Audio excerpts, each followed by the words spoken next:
figure out what's going on.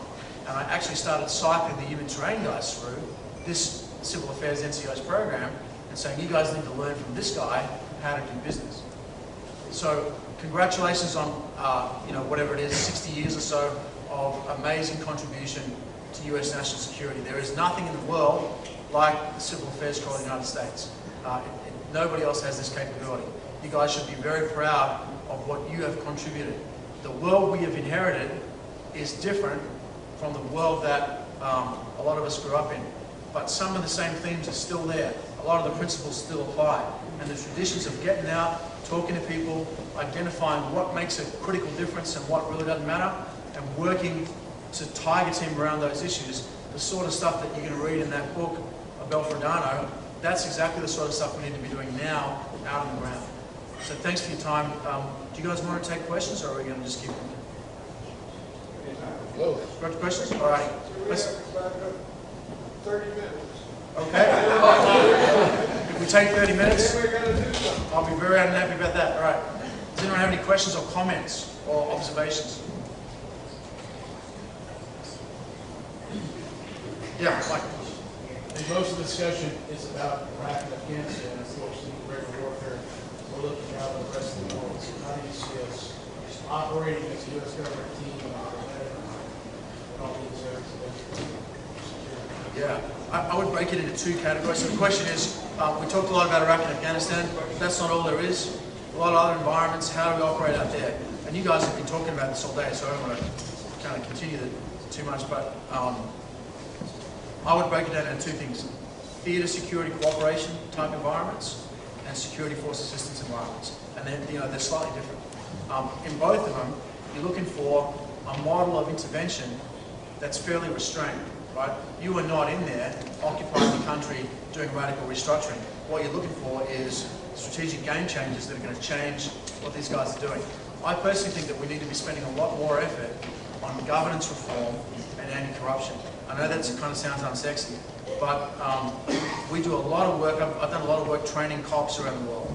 And unfortunately, in a lot of cases, we go out, we train police, but we don't deal with the corruption and the governance issues. And essentially, all we're doing is making bad cops better at being bad cops.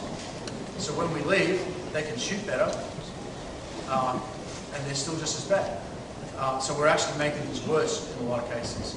And I talk about that from a FID standpoint, right? A foreign internal defense standpoint.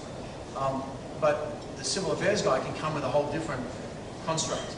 And I think a lot of the CAT-A teams that are out on the ground working, like in CJTFOA, for example, those guys have had a big influence, not so much by getting out and executing themselves, but by being like the little devil on the guy's shoulder and whispering to the SF or the combat commander, hey, you know what? There's a different way we can approach this that might be just as effective. So I think that advisory role in a security force assistance environment is really important. In the theatre security cooperation role, a lot of it I think is about training local civil affairs guys and local governance officials. I did some time out in southern Philippines with some special forces. You were there, Anthony? You guys? Okay. And this is a while ago, and a guy says to me, we're doing a lot of work here to uphold the government of the Philippines. So we're out there with the armed forces of the Philippines constructing roads. And I'm like, yeah, you know what? I'm not sure that's sending the right message. And the SF guys are like, why? We're out there, we're helping them, we're connecting the government to the population. Yeah, you are, but you're also showing the population that the guy with the power in your province is the military guy. And it's a military road, and everybody knows that. And so just, again, that kind of advising people on how the population sees things can be really important. I know that a lot of civil affairs guys specialise in a particular region, but of course, of late, we've all been sucked into the big CENTCOM AO. So eventually, we're going to get to the point where guys need to rediscover that regional expertise, languages which get rusty, all that kind of stuff. And I know that's your kind of focus down at Banquet. But yeah, long answer to a short question. There's a lot going on out there outside of Afghanistan and Iraq. I would point to North Africa, that whole AFRICOM dimension, Horn of Africa particularly, and I've been watching places like Bangladesh and some of the other areas in South Pacific that are going to come up soon. And of course Latin America. Yeah. Let's push you on the spot, Dave. Afghanistan, quagmire or somewhere we can really make a difference? We can really make a difference. Are we going to? I don't know. I would describe the Taliban strategy in Afghanistan as discredit, exhaust, inherit. Okay? What they're trying to do is discredit the international effort, discredit the Afghan government, make everybody believe that it's futile to go on, do enough attrition that we get exhausted and tired of it, so we leave, and then they are going to take over the mess. So discredit, exhaust, inherit. They already did the first bit, right? The Afghan elections on the 20th of August, we kind of did that job for it. We now see a lot of people, kind of swing voters, saying, we really can't do this. And I get kind of appalled by the ignorance of a lot of the pundits that write stuff about Afghanistan. And they say it's our presence that's creating the issue, we need to get the hell out of there, how bad would it really be if we left, all that kind of stuff. Go out and talk to some Afghans, would be my advice to those guys.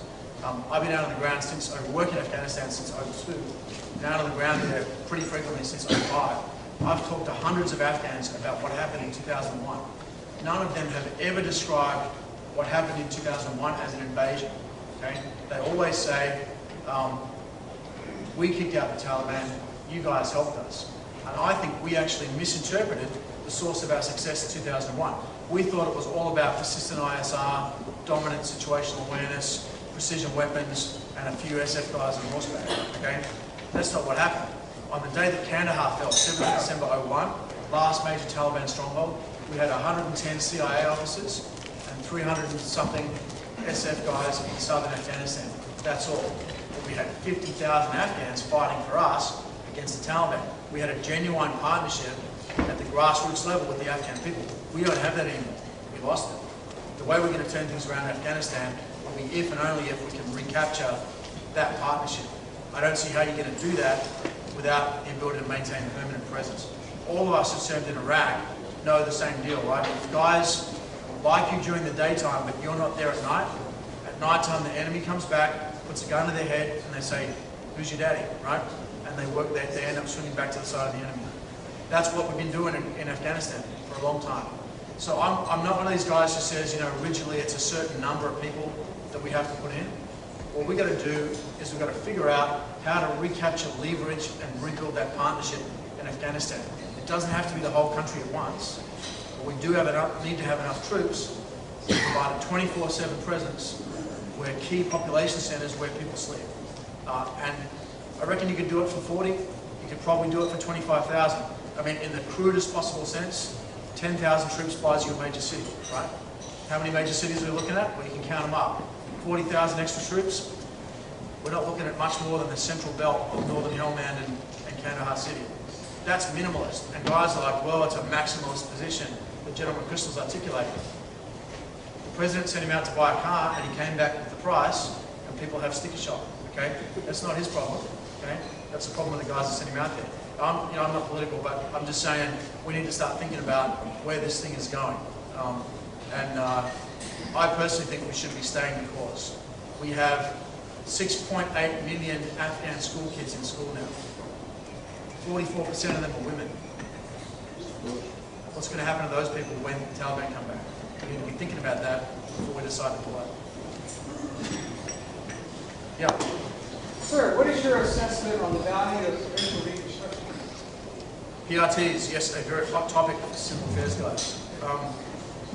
I was once out with a PRT in, I guess it was Kunar province, and the guy who was in command of it was a Navy submarine officer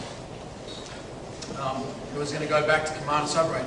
This is his one and only tour on the ground, and I've got to tell you, he was doing a great job, right? But we threw that guy totally in the deep end. You know, he had like 2 weeks of training at Bragg, a couple of seminars, out on the ground, not only in a land combat environment, but in a very complicated reconstruction and governance environment. We basically ill-prepared those guys to do what they had to do. I think that PRTs have done a great job, but I think we need to regard them as a transitional effort.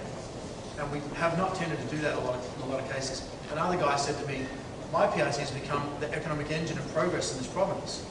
And I'm like, well, that's a bad thing. He's like, no, it's a good thing. I'm like, nobody, it's a bad thing, because you're leaving.